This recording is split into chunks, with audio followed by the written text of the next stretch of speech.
Preface. This entertainment is a retelling of a story.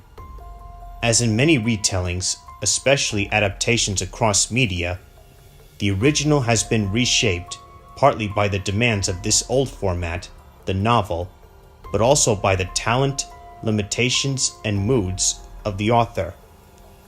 In a book like this, the reader inevitably enters a world created by one person, not a world developed, for better or worse, by a team of writers and designers working in fevered collision. My hope is that this story remains true to the Rashomon-esque spirit of the original, while offering yet another spin, another augmentation. In here, readers will find all the chapters in the CD-ROM, but they will also find a few new characters, new perceptions, new twists and turns, new insights into the behind-the-scenes machinations. In other words, this book is yet another version of the story told upon the CD-ROM, which itself offers many-fold versions of the same events. Some may argue that it is the technology that has allowed such luxury of exploration, but it is also the oldest trick of the storyteller to nudge us into familiar territory from yet another point of view.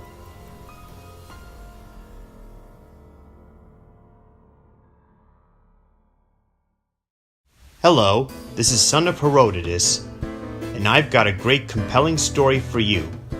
It's called In the First Degree, a novel, by Dominic Stone. This book is an adaptation from the popular full-motion video game of the same name, released in 1995 for the PC. Let's begin now. Chapter 1. Inspector Looper.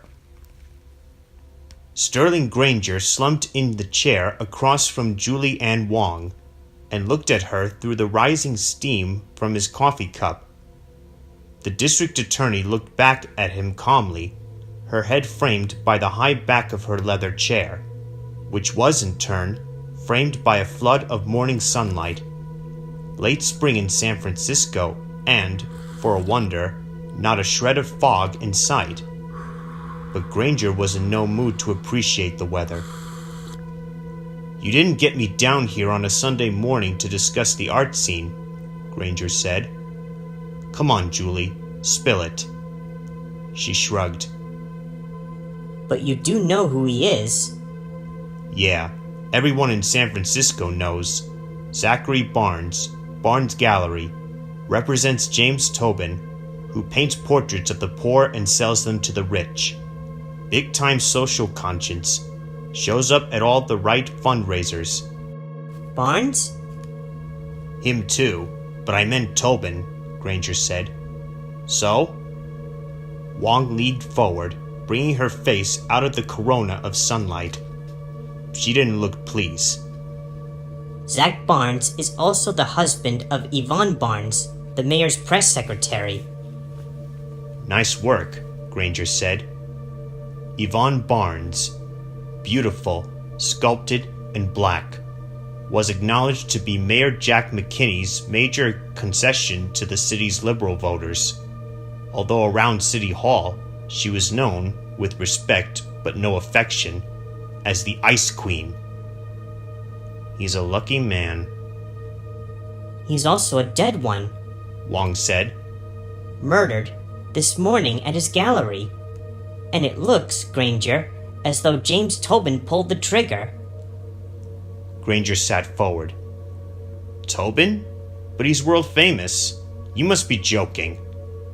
She simply looked at him. District Attorney Wong, having no sense of humor, never joked. "According to Chief Lo Bianco, Tobin's got a gunshot wound to the leg. They're transporting him to SF General. Anita Looper from Homicide's got the case. I want you to go talk to her. Get to the bottom of this." The district attorney paused. "I expect that this will be something simple.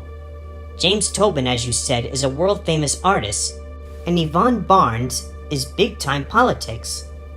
Something simple, quick, and quiet, Granger. That's what I expect." Sterling Granger resisted the urge to tug his forelock as he stood. That, of course, was why Wong called him rather than one of the other attorneys on her staff. He had a reputation of thoroughness, hard work, and competence, and a deep dislike for publicity. One more thing, Sterling, Wong said. If you take on this case, I want you to win. I don't want another Hayes Valley fiasco. Granger didn't reply. Wong was referring to a case in which he had prosecuted a serial rapist who'd been working the lower Fillmore. The accused had been a black man, and 2 of 3 women willing to testify had been white. For reasons Granger still couldn't quite perceive, he'd lost the conviction. Instead of a criminal trial, the case had turned into a referendum on racial and sexual politics. A nasty piece of business. Losing the conviction had almost cost him his job. By giving him the case, the DA was telling him that he had another chance, and that he had better not blow it. Understood, Granger said, keeping his face still. If something simple, quick, and quiet was what the lady wanted, Granger thought as he left the office, then simple, quick, and quiet was what she would get. He couldn't realize just how wrong he was. One of the officers on the scene had pulled open the drapes across the large gallery windows, and another made sure every light in the place blazed. In that brilliant wash of light, Inspector Anita Looper stood back to let the boys from forensics crowd around the body of Zachary Barnes. He lay face up, eyes open, above the gunshot wound in his throat. In death, his ebony skin had already begun to lose its luster. Face, arms, body, clothes, all were covered with blood. The blood mixed with tiny shards of glass, sparkled in the bright light, and threw prisms onto the stark white walls. The slightly shabby paint job, the nail holes left from the last showing, the smudged carpet. The displayed paintings did not show well in this harsh light. A siren started up outside, and Inspector Looper sighed, listening to it. That would be the ambulance, come to transport James Tobin to San Francisco General. Tobin had a gunshot wound in his leg, just a graze from what the sergeant had told her, but enough to hurt. Looper had arrived 15 minutes after the responding officers. The fire department's emergency medical technicians swarmed around Tobin, and according to the beat cop, 2 witnesses, both of them women, had already been sequestered in separate rooms down the hall. 15 minutes might be record time, Looper thought, glancing at her watch. Usually the drag time was longer, but Looper had happened to be at the downtown station when the call transferred over from dispatch. The location, the Barnes Gallery, had generated a rush of excitement in the office. Yvonne Barnes herself had placed the call.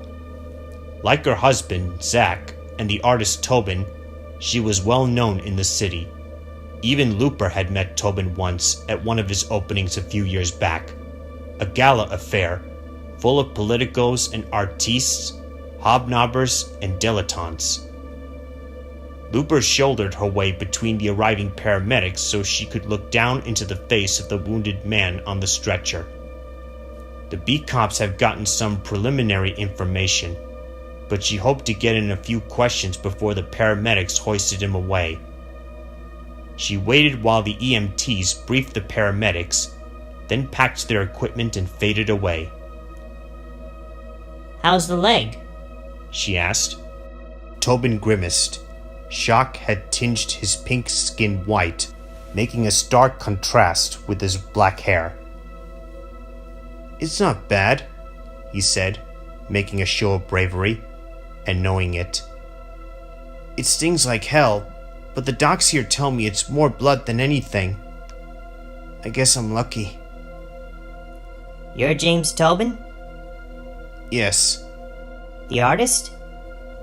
Looper was not sure why she asked. Maybe it was to see that little smile turn the corner of his lips, pleased that even the homicide cop knew who he was. His paintings hung on the walls all around them, the images of pain and poverty somehow sanitized. To view a Tobin, Looper thought, was to see homelessness and despair through pink-colored glasses. The sort of social conscience you could hang above your living room couch without fear of offending the neighbors. After working homicide in San Francisco for 15 years, Looper hated the stuff. As far as she was concerned, sanitizing agony should be a capital offense. It was all a colossal fake, especially coming from an artist who, this Sunday morning, wore a Rolex watch and, tucked into one earlobe, a perfectly cut diamond stud. Besides, the bastard had flirted with Louisa, and Louisa had flirted back. "I'm Inspector Looper," she said, showing him her badge. She wanted to be sure he knew she was a cop.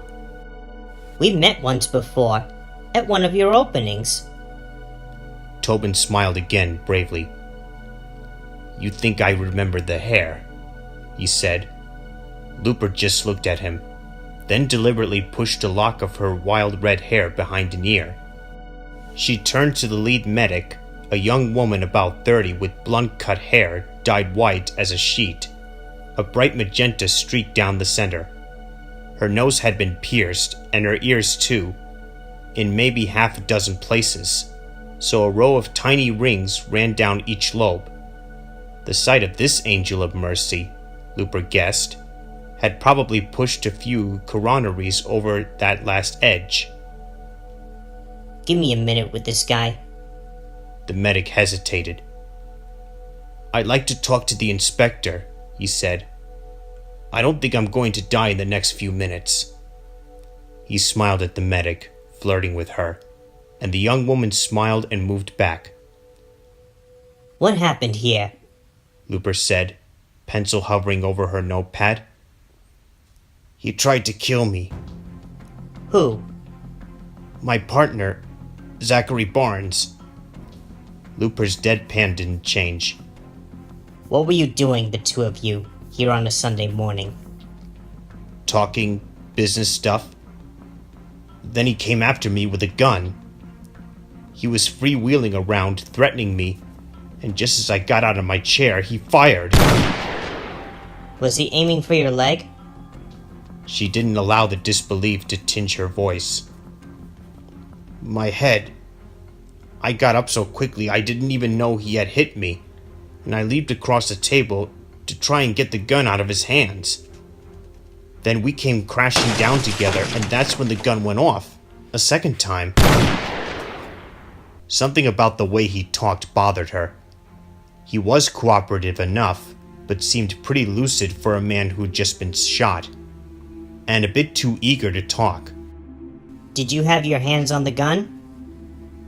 I might have, but Zach did too. "So what did you do after the gun went off?" I laid there on top of him, in all that blood. I didn't know whether it was mine or his. Then I got up, thinking I had to get some help. I staggered a few steps before I realized I'd been shot too. All that pain in my leg. Then I must have fainted because the next thing I remember, Yvonne was over there." Tobin pointed to the dead man, howling over Zach's body. "Howling," Looper repeated, writing it down. "Yvonne Barnes?" "Yes," Tobin said. "Zach's wife." "This fight just came out of the blue?" Tobin hesitated and reached toward his leg. Faking it, Looper thought, then bent her head toward the pad. "Stop it," she told herself sharply. "Okay, you don't like him. You don't like his artwork. You don't like his style. It doesn't matter, you're a cop. Act like one." "Zach was my friend," Tobin said, bewildered. "This shouldn't have happened." The magenta-streaked angel stepped forward. "Enough," she said, grabbing the gurney. "We've got to take him in. He might be hemorrhaging." Another medic shoved to the foot of the gurney. Looper had to make a decision. She could ride with Tobin to the hospital, getting the rest of his statement on the way, or she could send somebody from patrol. She did have other witnesses to see to. Okay, She said. I'm going to come up to the hospital after the doctors look you over and get a statement. Anything I can do to help, Tobin said. The paramedics hoisted the gurney, but before they carried him away, his eyes caught hers. I know you, he said, and grinned suddenly. Yeah, what was her name? Oh yeah, Louisa. You're Louisa's friend. That's right. The grin widened. And how is Louisa these days? Remember to give her my best. Then he nodded at the magenta angel, and the paramedics trundled the gurney away, leaving Inspector Looper staring. Soon, though, her shock gave way to outrage. You're a cop, she told herself furiously. Looper sent one of the boys from the mobile crime unit over to catch the ambulance before it drove off. It had occurred to her, almost too late, that she needed Tobin's hands bagged and checked for gunshot residue. Then she stood for a moment, facing the wall, breathing deeply until she had bundled up her anger and pain and stuffed it away. When her hand stopped shaking, she flipped back through her notebook until she came to the first page. 2 witnesses, Yvonne Barnes and Ruby Garcia, Tobin's girlfriend. Looper took a deep breath, pushed fiery hair away from her face, and went to find them.